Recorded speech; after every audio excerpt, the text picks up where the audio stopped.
Hello again, welcome back to the lab. Today I'm going to show off my nice little cartridge emulation system I came up with. And here's the emulator board itself. There's a Cyclone 3 on there, 4 megabyte / 2 mega word SRAM, FD232, and a whole bunch of level translation. So basically the way this works, you plug it in the USB, and you can load this RAM, you can read the RAM, set registers, you can do a whole bunch of stuff. And these level translators make it so I can use any system between like 1.2 and 5.5 volts, so that'll cover just about everything. There are 22 address lines, there are 16 data lines on this middle one, and this bottom one's got about 20 some general purpose IOs, and these are connected to the FPGA, and I can do whatever I want. So on most of these systems, the LCD signals are connected to this. And then I can actually take screenshots by capturing that LCD data and sending it back to the computer. If I could do it faster, I could probably just about send full motion video back from the LCDs, but I haven't done that. So that's what the hardware is. All those resistors on the bottom there, these are just pull-ups and pull-downs on all the inputs in the address lines. I stuck them on the bottom and made them 0805s because I was like, well, screw it, this is like the last minute and I want to get them on there and I don't want to have to make a stencil, so I'll just make them slightly bigger, then I can hand solder them easier. On this side, all the resistors and caps are 0402s, so they're kind of small. I reflowed this in my modified toaster oven and it worked perfectly, as you can see. So here's my vast array of cartridges. There's the Lynx, the Game King, Game Master, and the Game Com. These crappy little cartridges. And like I said, all 4 of these all interface to this ROM emulator via these cables here. And then that means I only need 1 ROM emulator, and I can make these boards very quickly and very cheap. It's about an hour or 2 to make one of these boards, and they're so cheap to make. It's like, $20, and you can have like 5 or 10 of these made. The Lynx one was a bit more expensive though, since it's this very thick FR4, but that was because the cartridges are very thick too. 0.1 inch, and then this is 2.4 mils. This would be 2.54 mils, but 2.4 is as big as they had, and it fits perfectly, so that's good enough for me.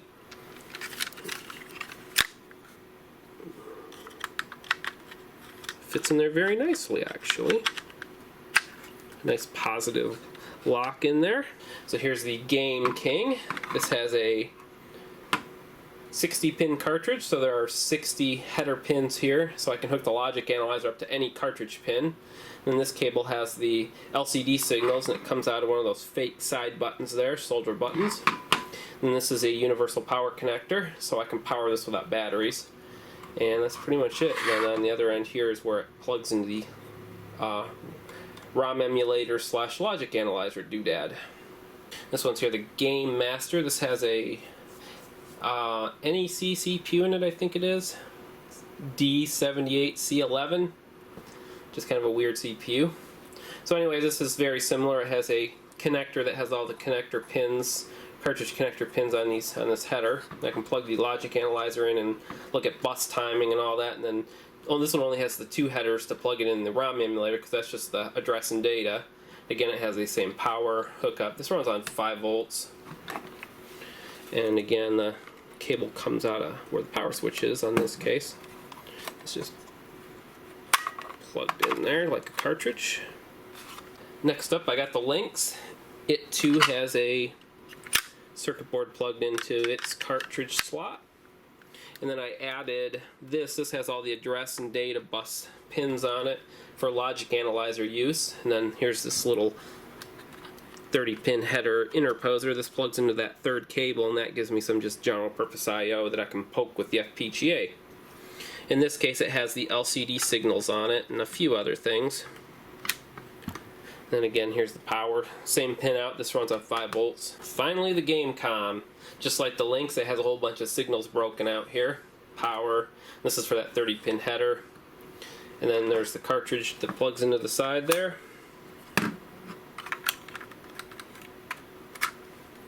This system's nice. It has 2 cartridge ports, so I can use the system to dump its own games. That was very thoughtful of them. Again, it works like before. And that's pretty much the 4 systems I have right now. I'm going to be working on GameMate. Someone sent me a GameMate console, so I will make a cartridge and probably make a video on how that's done. And I've also got a Mega Duck coming, and I will make a cartridge for the Mega Duck, which is like a Game Boy ripoff. It's like an exact clone. So here it is. I got it all hooked up. So basically I got that cartridge plugged in with the cables going to it. The emulator's sitting back here. It's got JTAG on it and USB. So eventually it'll lose its JTAG, but I'm still working on it, obviously. So I got Chips Challenge loaded into the RAM on here. So all I should have to do is turn it on and it should work. Takes a little while to boot because it's checking that checksum. And there it is. It's kind of hard to see. These old LCDs are notorious for not being very easy to see.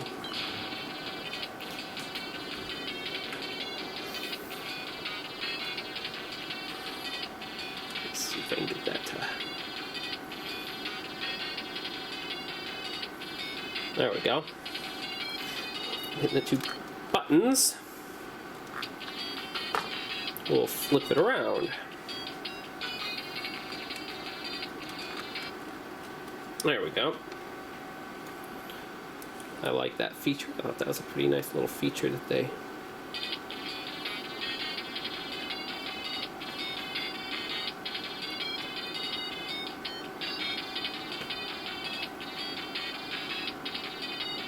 It's distorting the hell out of that little speaker. Fortunately, that's what they make these for.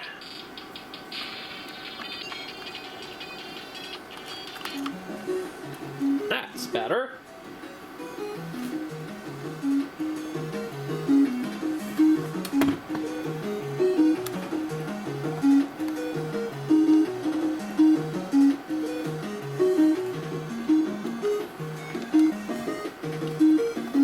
See if I can do this out without getting shocked by the backlight inverter.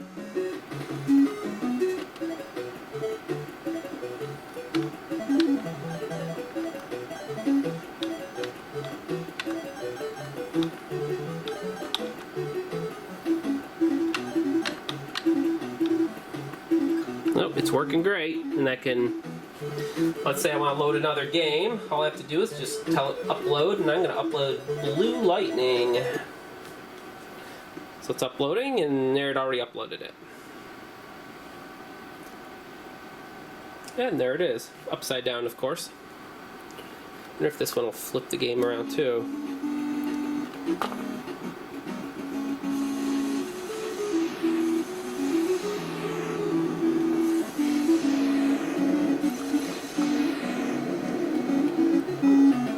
There we go. I think I flipped it around. Nope. There we go. Press A when done.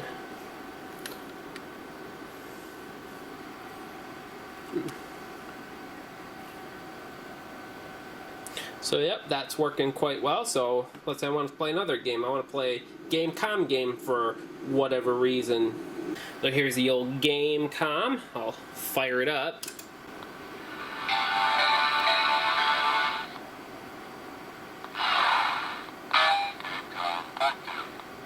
Man, that's so freaking annoying. So there's your basic screen, like if you want to do solitaire for whatever reason. And I want to exit. So now I want to run a cart, so I'll hit the cart button, and there's no cartridge, so I will upload a ROM. There, I uploaded Lights Out, so now I will... Oh, that's funny. It has to actually reboot when that happens. Mine's got a bunch of missing lines and columns. Not much I can do. So the ROM should be loaded now. That's so obnoxious. Lights out. Still trying to figure out that title screen quote-unquote music. But in any event, it's working. So now if you stick another cartridge in there while it's on, and I'll turn this off so I can do just that. Go up, no, it goes facing down. I think. No, that was right. So now there's 2 cartridges in there, so I'll turn this back on. I'll go through its obnoxious startup sequence. Like we didn't know it, we just turned the damn thing on. Okay, so I'll hit cartridge again. And now it's showing Resident Evil 2, chortle, and lights out. So if I choose the other game, it should work just fine too, with my emulator installed. And there it is.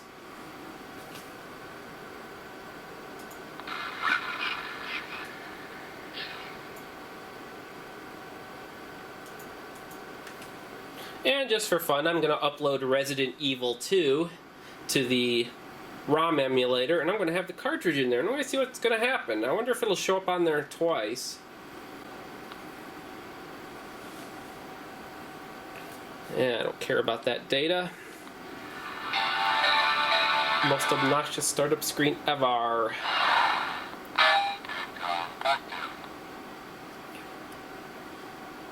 Let's see what happens. Oh yeah, there's 2 copies of Resident Evil 2 in there. That is hilarious. This is the real cartridge, and this is the fake cartridge. That is hilarious. And what a terrible port. Just because you have sound samples doesn't mean the game's any good.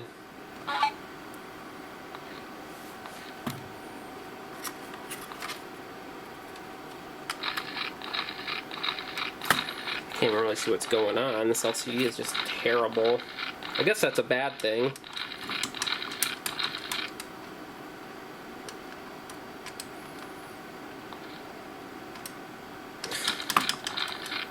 Okay, enough of that.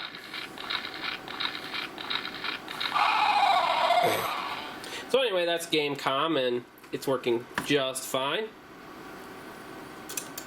Here it is running the Game Master game, which is the most ironic name for this thing ever. I mean, I guess it technically does play games, but it is definitely not the master of games. Anyways, this only uses just the 2 cables.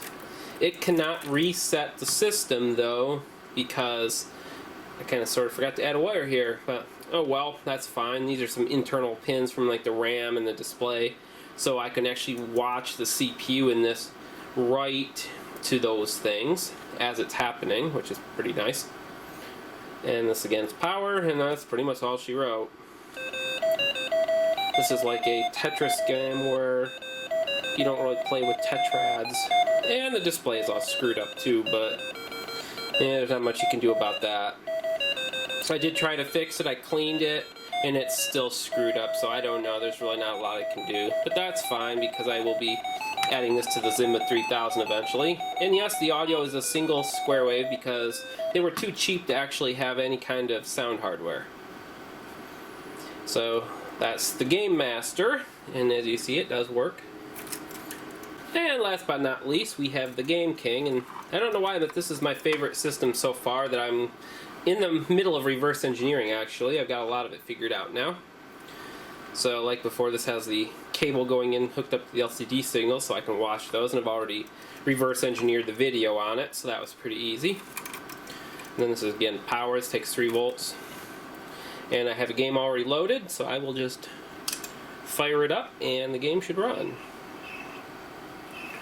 But again, we gotta hear the horrible startup sound.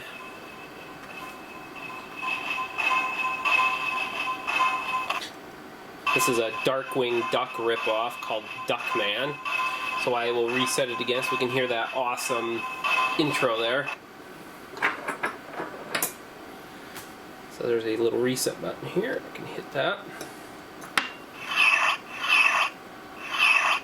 That was like the most obnoxious thing ever.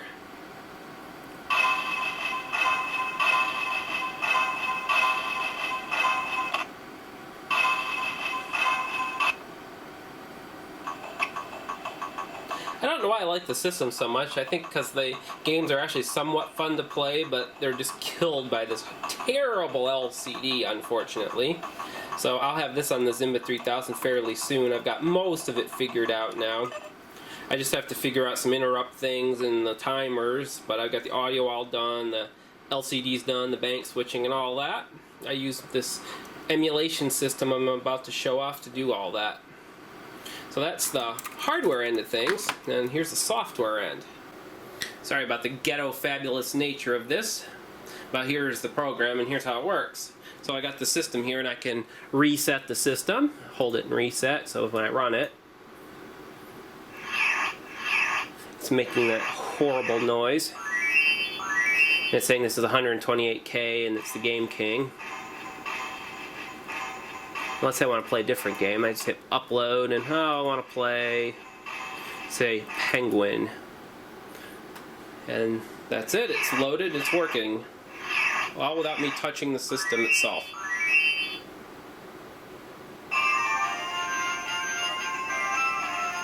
Man, the audio on that thing's obnoxious as hell. So here's all the things. I got the Game King, the links, the different sector sizes, the Game Master, and the Game Comms so far. I'll have a couple more systems added here in a couple of weeks probably. So anyways, I can upload, so I can just hit upload and I can select whatever I want to run. And then this lets me select the address, so 0 is the beginning of memory, of course. I think I will turn that down.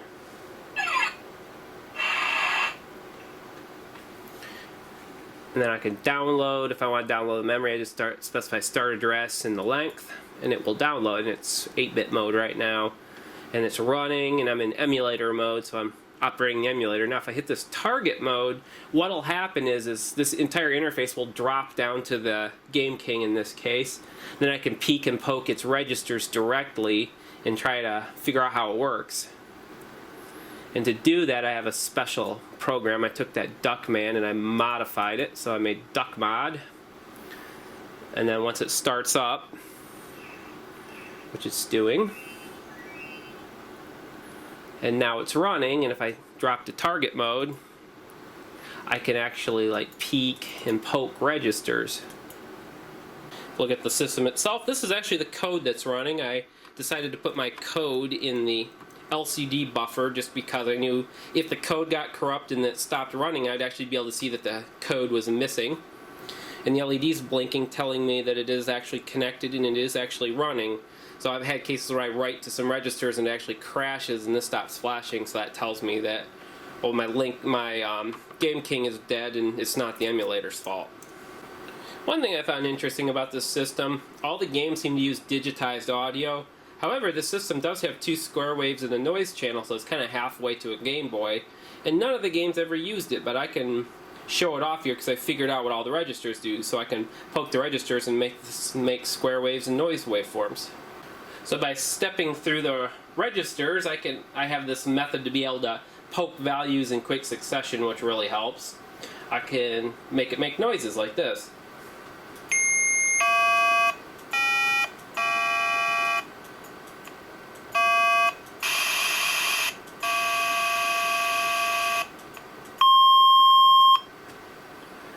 So I'll put the camera back on the interface and you can actually see what I'm doing. So here I got the poke interface and writing the value 0 through F here, this upper 4 bits doesn't matter. It will actually cycle through various things. Square 1, PWM I believe that is, square 2, both together, square 1 again, noise, and then square 1 and noise, and then it just repeats again. So so that's kind of neat. So and if I go down to its frequency register,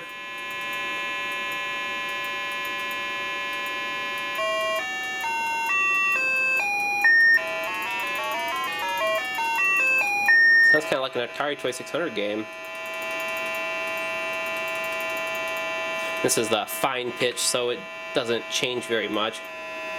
So if I change that step size to 10, I can increment it 16 at a time.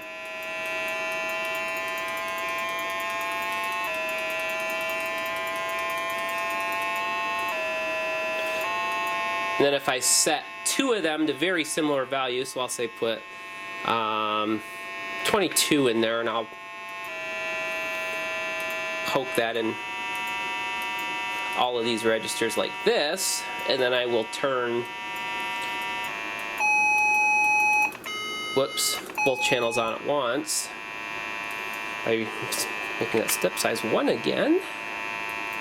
I'm writing 0 there.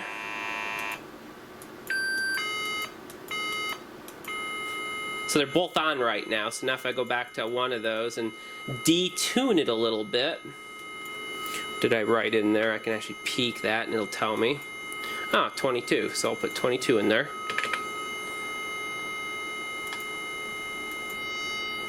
So now the two square waves are very slightly off frequency, so now they're kind of mixing with each other and causing that really neat sound effect. If I detune it farther, that'll go faster.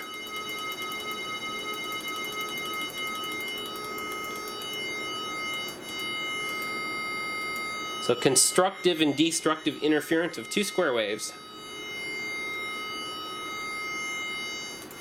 If I want to silence it, I can just write 0. Actually, before I do that, I also can control the volume. So if I put 11 in there and tell it a step size of 11, because each nibble is one volume level. So now it's getting louder, and then it goes, wraps back around, getting silent. So this interface makes it super duper easy to poke registers like a lot of times very quickly. And then there's this list over here that shows me all the values I've poked to it, and if I peek, it'll show me the value that's in there too. So now I'll kill the audio by writing 0 to its volume register. And that was pretty much how I've been reverse engineering this doodad. I've been throwing it on the logic analyzer in the scope and adjusting those registers to see exactly what changes and then writing it down, and that's pretty much all it takes. Thanks for watching me show off my little dev tools I created. So now you kind of get an idea of how I actually reverse engineer things. I don't have the logic analyzer hooked up yet. If and when I hook that up, I will make another video showing how I actually can write to registers and see what's happening in real time. But until then, this is pretty much how I've been doing it. And in about the span of 3 days, I have reverse engineered almost all of this system. The only thing I have left is the interrupts and the timers, and I should be able to get this on the Zimba, and I should be able to be playing games at that point. Thanks again for watching. Please subscribe, rate, and comment. It really helps.